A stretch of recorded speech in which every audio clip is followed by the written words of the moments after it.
Good morning. My name is Douglas Turnbull. I'm a proud and blessed member of CT Church since 2002.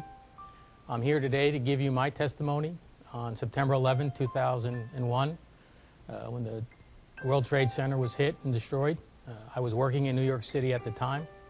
I'd like to tell you a little bit about what happened that day from my perspective and how it impacted me. I think we all asked three questions. Where were you? What were you doing? And how it impacted you afterwards. I actually worked at the Twin Towers on two occasions. First, on the 83rd floor of the North Tower, and secondly, down in the concourse for Chase Manhattan when I was managing a branch there. I watched them from the Staten Island ferry as I also commuted at a part of my life, and then I traveled through them each and every day as I commuted to the city for work. I arrived at Chase Manhattan Plaza, got up to the 60th floor about 8:40 a.m. in the morning. From that perspective, we have a 360 view of the city. Most magnificent view other than the top of the Trade Center you basically want to see. It's north, south, east, and west, total 360 view.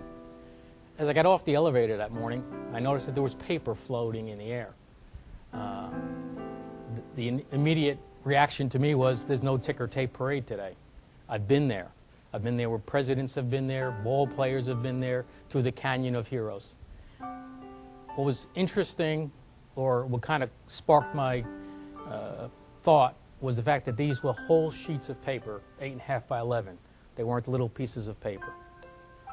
Again, as I made my way into the building and off the elevator, some folks were talking about a fire on the North Tower. A small plane or a news helicopter may have hit the tower. So I said, okay, let's go check that out. So I said, wow, how could this be? Something wasn't making sense. So I started to count the windows, those little windows, as I was probably 3 blocks away. It was definitely above where we were, so I knew it had to be around the 89th, 90-something floor. But as I counted, I'm saying that's 20, almost 30 floors of that massive structure that are engulfed in flame. I'm also seeing something fall from the structure, thinking it's pieces of the building that are burning. So something just didn't make sense. It wasn't sitting right with me. Confused, but some noise behind me distracted me for a bit. We were trying to figure out if this meeting was going to go or not go, as they were trying to figure out what was actually happening at the World Trade Center. As we know now, the situation was evolving, and now it started to become known that it was more than just a little plane. So again, as I focused back towards the windows and what was happening on the North Tower, standing there chatting with some friends, trying to focus on what was going on. And out of the corner of my left eye, I began to see a silhouette of a plane. And at first, because it was such, in my mind, dark, I considered it to be a military plane of some sort, thinking, okay, maybe it's coming in to take a closer look. And in that very next split second, I see that it's a United Airlines plane. I used to travel United Airlines back and forth to London several times, so it had meaning for me. And for some reason, I was putting myself on that plane at that point, not knowing, what's happening.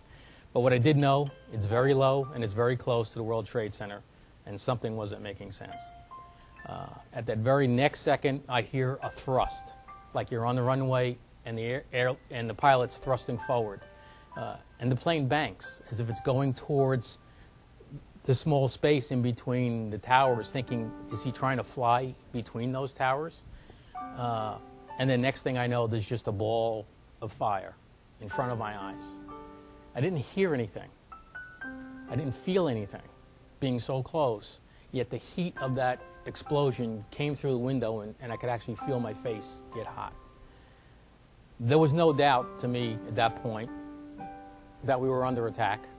But you start to think about, please God, be with us, help us through this day, whatever it has for us. We know that there's an evil battle out there, and our faith needs to help us be prepared for that. And we ask for your guidance of the Holy Spirit, that you protect me, protect my family, protect my friends, and protect everybody in harm's way.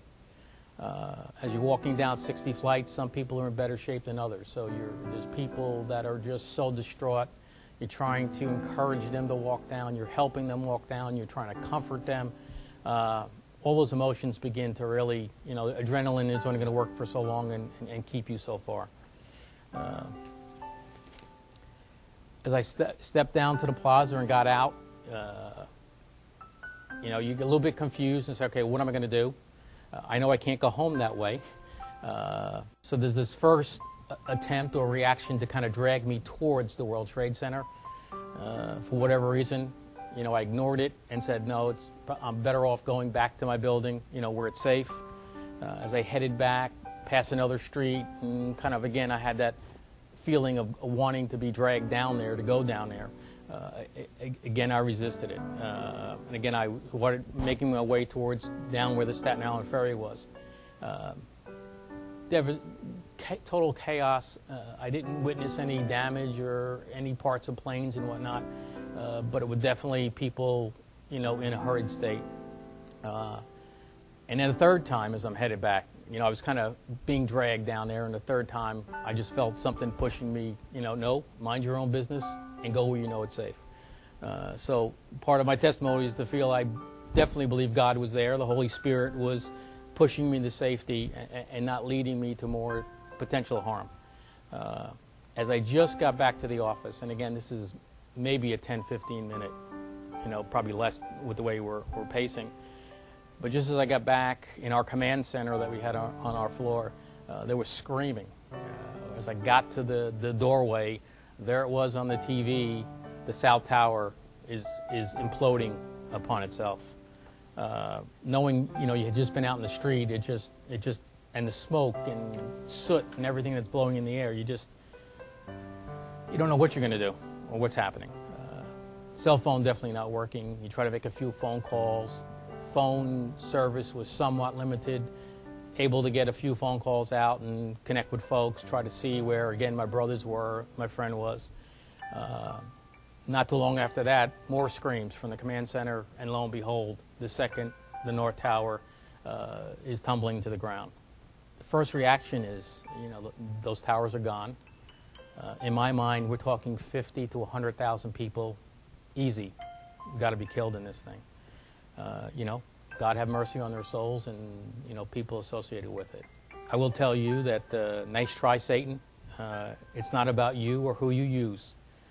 We know that Jesus Christ finished you off once, and he doesn't have to do it again, and you will lose in the end, regardless of what you try to do or who you try to use.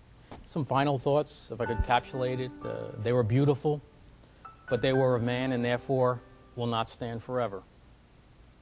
One was hit from the north, and one was hit from the south. Possible intent was to knock those sisters down, broad as they could, for maximum devastation and death of human life. In my mind, God was there that day. He held those towers up long enough for people, and lots of people, to get out of those buildings. That day of September 11, 2001 will forever be part of my life, but no different than the memory of other opportunities I have to show my faith in God I love, I serve, and I share. Those 10 seconds or events happen each and every day. I was prepared to listen to the Holy Spirit for guidance, to walk away from the events driven by evil. I am blessed to be here to share my 911 testimony with you. God bless you. God bless America.